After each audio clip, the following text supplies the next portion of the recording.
Hello, Bonnie. It's so nice to have you on the show today. How are you doing? I'm doing great. Thanks for having me, Elisha.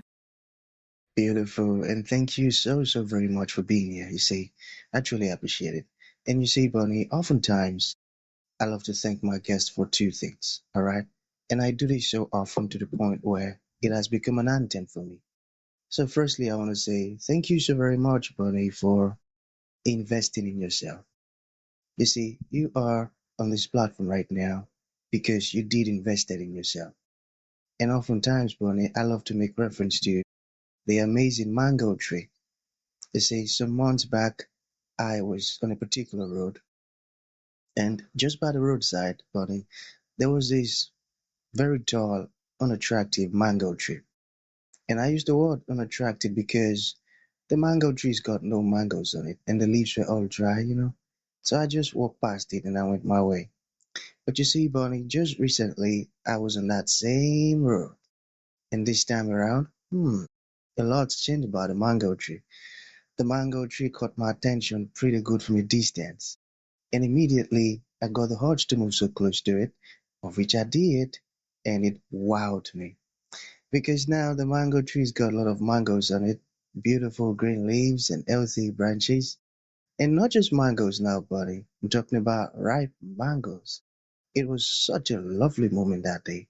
I was so excited. Here is my point. The fact that you dedicated your time, energy, and resources to becoming the amazing Bonnie that you are today, that alone has made it really impossible for me to skip you. And that's why you got the request from me to be on the show because I was attracted to the fruit of all that you're doing. Your philosophies, your insights, your solutions, how you're offering them, and the impact your work is having, Bonnie. These stuffs are amazing. And just before you got the request from me, I said to myself, I've got to benefit from these beautiful things Bonnie is doing. Not only me now, but even the audience. And here we are today with the amazing Bonnie. So thank you so very much for doing that yourself. And secondly, thank you for saying yes to the invite. Because if you had said nope, there was nothing Elisha could do about it. Thank you so much. Thank you. Well, thank you very much, Elisha. That was very, very beautiful. And I love your story about the mango tree because I think we do many times look at ourselves as withered and dried, and we're in a certain season in time in which we can't see that we will bear fruit at a later date. And that can be one of the toughest things about being human is being in that present moment and feeling our circumstances, unable to see what the future may hold for us.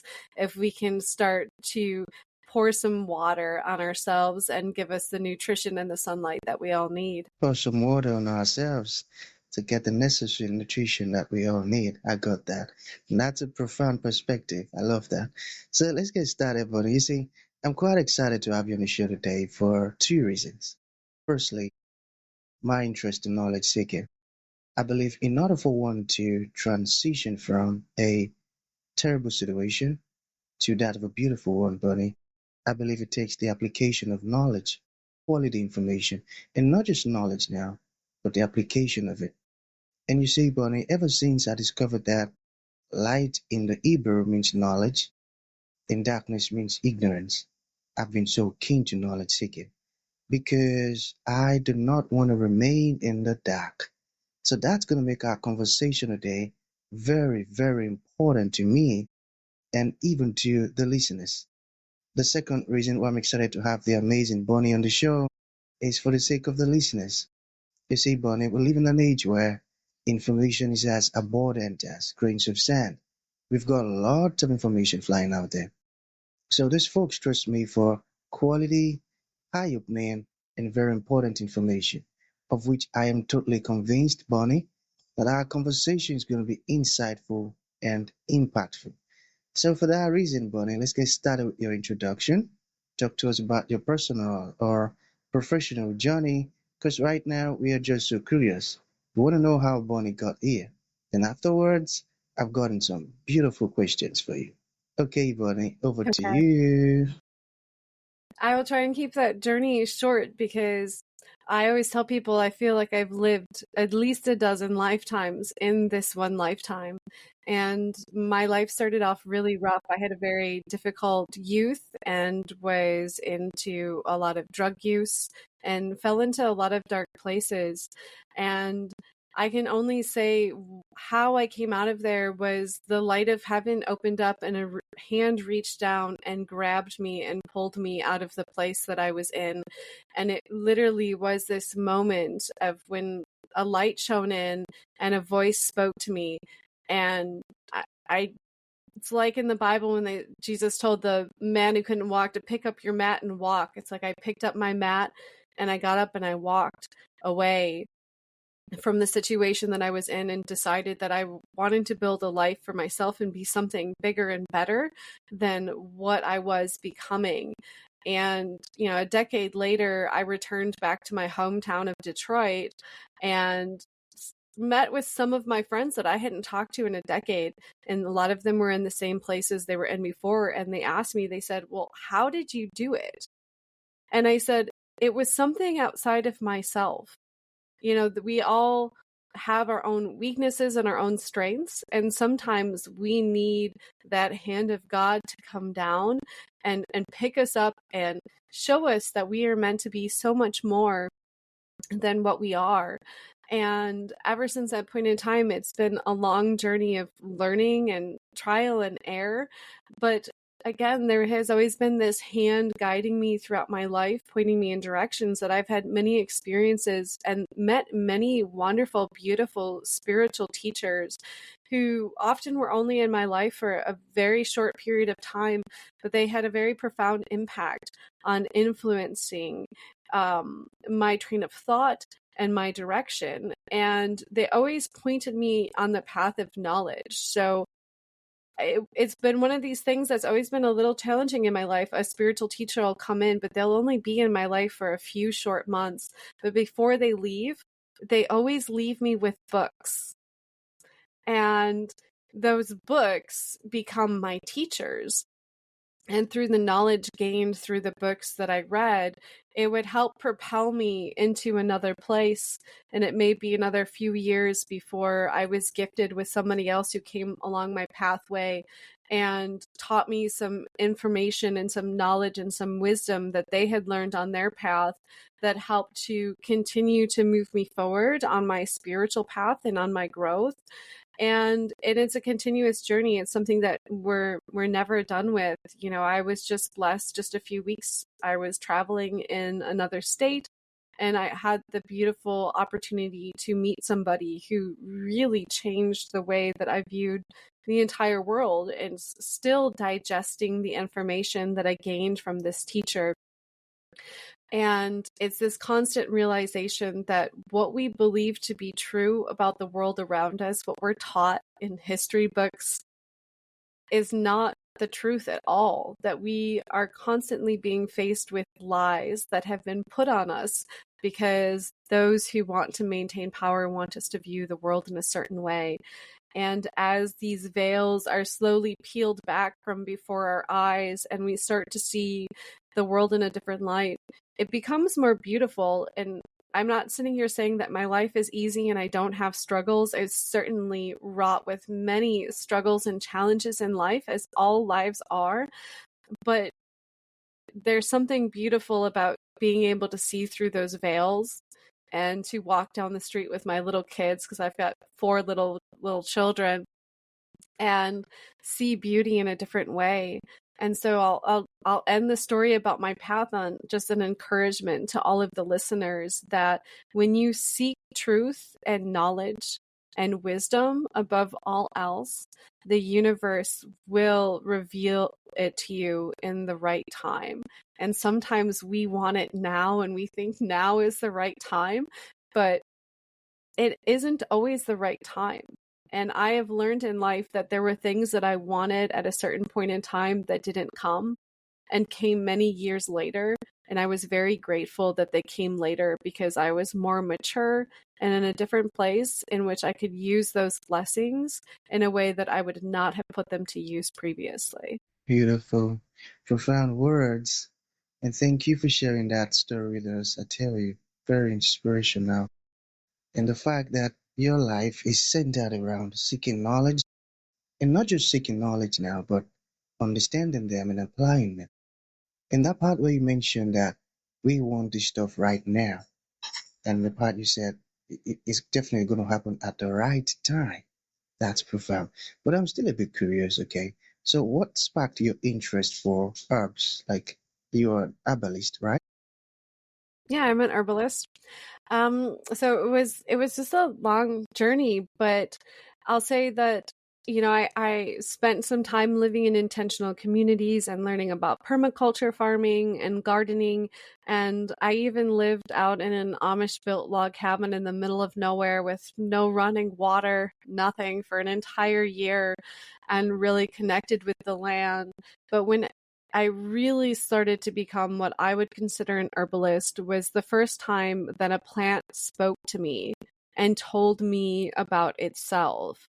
And it was an awakening moment for me that I realized that the plants have a consciousness and that they are living beings.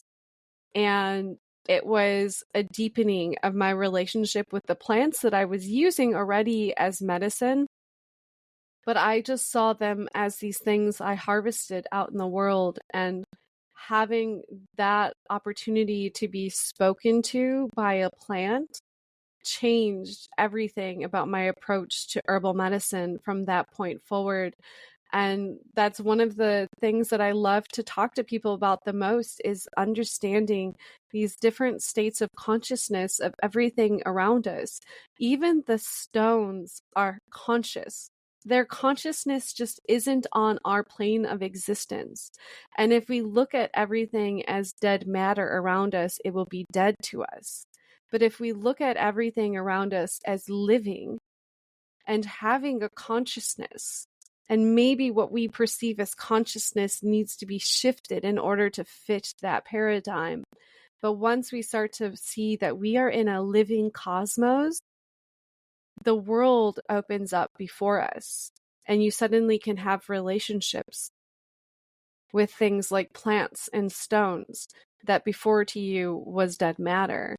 And so I got into herbal medicine, part of my own health journey, part of helping my children on their health journey. My eldest child was autistic, and through a lot of struggles and a lot of effort and a lot of work, I was able to heal her from autism and restore her health to be a functional human being who can live their own life. And it that was a big part of how I learned how to help oneself and learned how to help another person and to see into another person's soul. So often when we have conversations or relationships with people, we're really interacting with other people for our own benefit versus having the ability to see into the other's soul and to allow the other person's soul to penetrate yours so that you can be illumined with the light of their own being that is within each of us. And I think that's the important thing that we have to understand about healing. Yes, we can use plants to help to heal and restore aspects of the body, but the true healing takes place on a deeper level within each of us as we start to recognize the spark of the divine within every single person around us and allow a different form of communion with people to take place. And so herbal To medicine take is my place. way Wow. of helping people.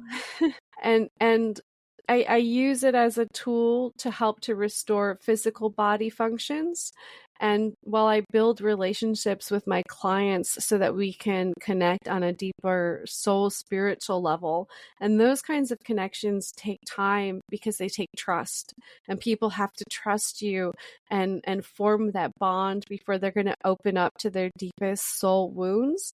And it is my belief and a belief of a lot of other healers that the true root cause of disease, or as I like to say, dis-ease within the body, has an emotional or spiritual aspect that was the root cause of something taking hold within the body.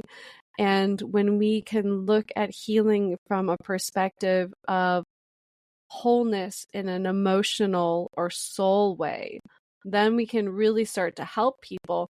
And herbal medicine can be a great plant ally on not just a physical level, but on a soul level, because there are a lot of plant herbs that really resonate with a person on a deeper level that helps to subtly shift and change them. So there's two different ways we can use herbal medicine. We can use herbal medicine in the really conventional physical way to heal the physical organs of the body, or we can use herbal medicine as more of a plant ally that helps to open a person up. So some people are familiar with this with like cacao ceremonies, and cacao opens up that heart center and allows a person to kind of feel into that space. Well, there's a lot of plants that, and I'm talking about like non-psychotic, non-psychotropic plants too. So plants that can be taken on a daily basis that just have a more subtle energetic effect within the person themselves. And so I'll turn it over to you because I've said a lot there. I tell you, profound word, insightful and invaluable. I tell you, I'm learning stuff here. Okay, but there's this part I'm still curious about. Why is silicon considered a forgotten nutrient? Got it? Ah, yes. Yeah, so I have an herbal products company just for your listeners to give them the little leeway into that. So I have an herbal products company called eTherbal, and so we use a type of silicon that we call a silicon plasma because we have it in what is known as the fourth phase of water. So most people are familiar with three states of water, which is solid, liquid, and gaseous. But there is a fourth state of water, which is a plasma state, and it's a gel-like liquid. And this is the state of the water within all of our bodies. So everybody knows we're approximately 65% water. But if you really think about that, why are we not just seeping out water through our pores? And that's because it's not held within a liquid state. It's a structured water or a plasma. And this is really important because plasma conducts electromagnetic energy. It's highly ionized and charged. And if we look at ourselves as a replica of the universe in the old axiom, as above, so below, the known universe is made up of 99.9% plasma. Space is not empty, it's full of plasma, and it conducts electromagnetic energy. And this is how the universe communicates, and this is how our body communicates within ourselves. Most people, and we're taught in science classes, that our bodies are communicating through our nervous system, but it's actually communicating across the structured water of our body through these electromagnetic channels. So back to the silicon plasma. So silicon is the quote unquote what's called the forgotten macronutrient that is essential for the human being. And silicon is the precursor to silica, which makes up quartz crystal. And silicon is essential for building connective tissues in the body, such as elastin, collagen, cartilage. But there's also another little interesting secret about silicon. So when babies are born, their bones are very malleable. They have not hardened because they have not deposited the calcium into the bones that solidify them yet. And when they're born, their bones are mostly silicon. And it is this flexible, malleable substance that builds up those cartilages of the body. And so when we're talking about repair of the body's tissues, especially from injuries or damage or illness, we use this silicon plasma as our repair structure and is the carrier for our herbal medicines and our different products for our company. And this gets even deeper when you look at like the spiritual quality of silicon. And this goes back to the work of Rudolf Steiner. He talks a lot about silica in many of his lectures. And if there's people out there who are familiar with biodynamic farming, for those of you who aren't, it is you can think of it as an add-on to organic agriculture, but instead of looking at the earth as just a physical being and needing organic physical implements, the earth is a spiritual living being herself, and she needs spiritual medicine as we all do.